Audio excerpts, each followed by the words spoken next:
Hello everybody, I am Professor Dr. Akhtar Ali Gumro. Today I am going to discuss with you people about the different terms related with the business research methods. And whenever we talk about the research, so always we are trying to check or test the various theories. So what is the theory? Theory is a formal, logical explanation of some events that includes prediction of how things relate to one another. This definition is given by the Zygmunt, that theories is a formal, logical explanation of some events that includes prediction of how things relate to one another. That how the things are related with another, these are written in the formal and the logical way, and these are about the events and the prediction about these events.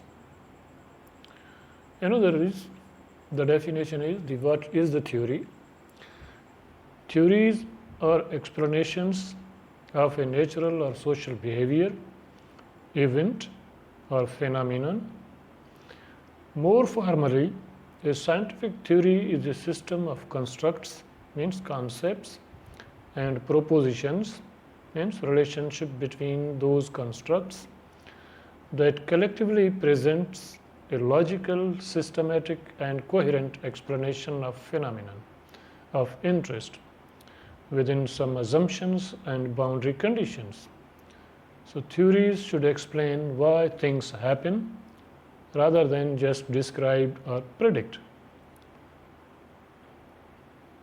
So the theory, in the scientific method, there is a clear distinction between facts which can be observed and are measured, and theories which are scientists' explanations and interpretations of the facts. So there is a difference between the theory and the fact. Fact is the fact.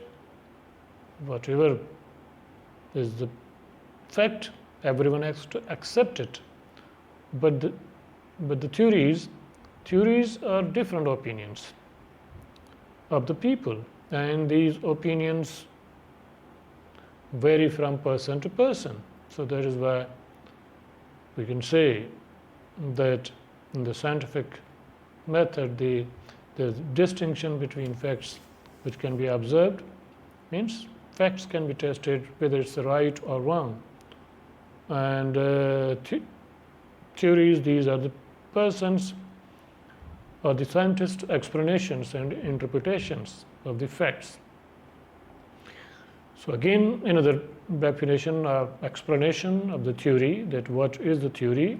A theory is a way of clearly and logically organizing a set of facts or ideas, a coherent statement of assumptions regarding to a set of phenomena that provide a basis of explanation and prediction of those phenomena. If a theory is to be widely used, it must have three attributes. Number one, a good theory must be inclusive or able to explain consistently the same events in the same way. The more inclusive the theory is, the better able it is to explain facts in exactly the same way each time an event occurs. There is a distinction of the theory and the hypothesis. That first, here we are going to discuss about the hypothesis and theory in this slide. A prediction about the relationship between two or more variables is called the hypothesis. Hypothesis means it's the assumption about the relationship of two or more variables, that how they are related and what is the direction of their relationship. It's the prediction. Prediction is about what researchers expects to find in his or her research. Means hypotheses are the predictions about the outcome of any research activity.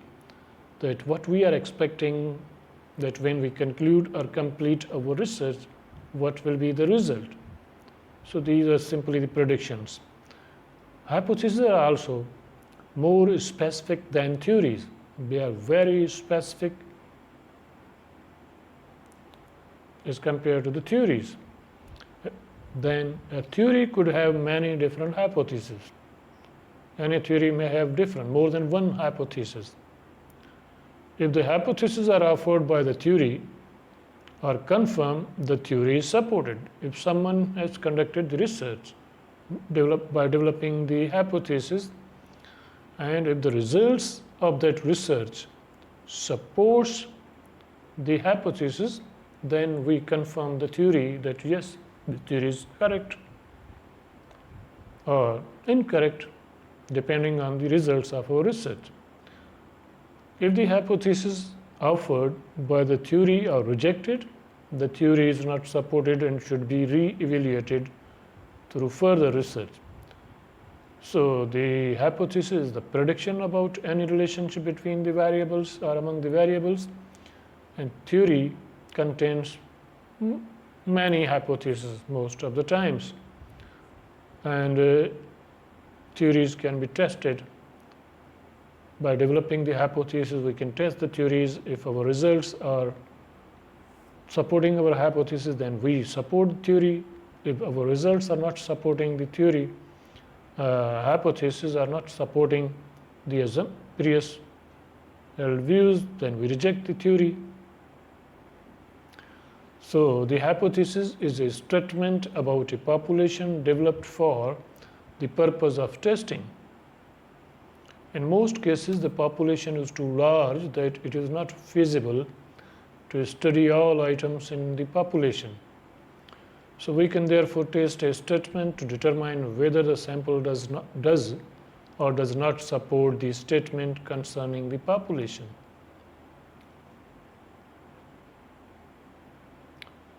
Another definition of the hypothesis is, suppose hypothesis is a belief concerning a parameter, a statistical constant such as prevalence, incidence, population, mean, correlation, etc. There are a few examples. Incidence of TB is higher among low SES groups as compared to higher SES groups.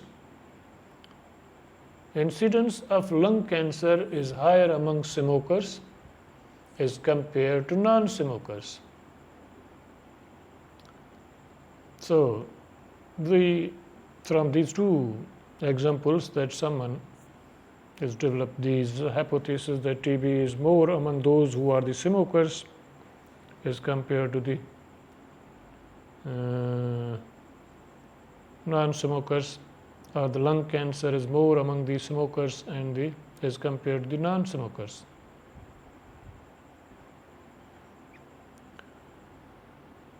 Hypotheses are divided into various categories: the null hypothesis and the alternative hypothesis. The null hypothesis, we use H naught to denote the null. There is no relationship between two measured phenomena, e.g., or example, just suppose there is no link between smoking and cancer.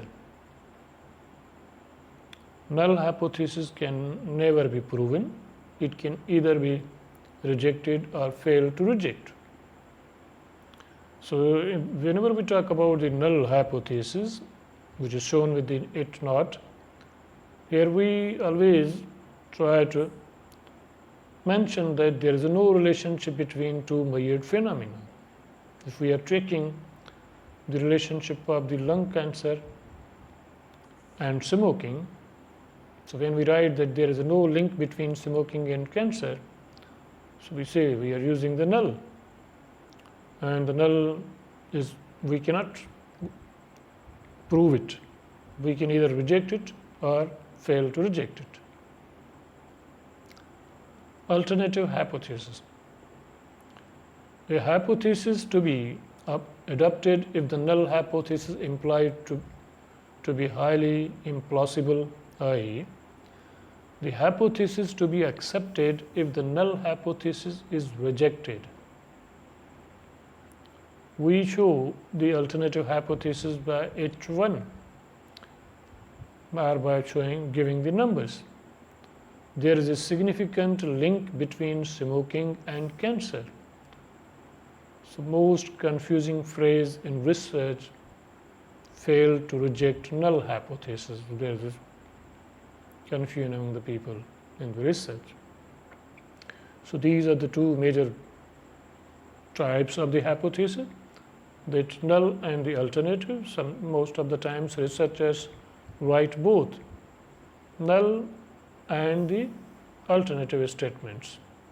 In the null, we show that there is no relationship among the variables, and in the alternative, we mention that there is a relationship between or among the variables or factors we are taking.